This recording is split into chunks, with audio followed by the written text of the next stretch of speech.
Hey at Blogosphere, and welcome to part 3 of this Sump project. So at the end of part 2 we managed to get a decent casting out on the 5th attempt, which means it's now time to try and machine it. Now I'll be working in a friend's machine shop, because I don't have one.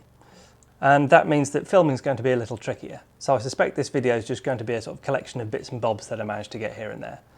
Nonetheless, I hope you like following along, and we'll find out if we get a decent part out of this.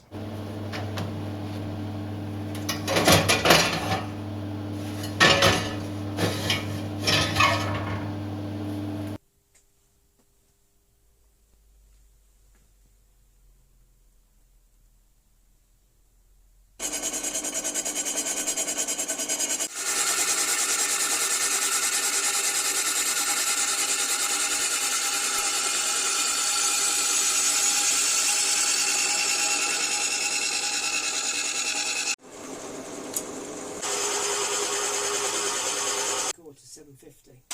That's too big. Yeah. Yeah, well, your company, it's good.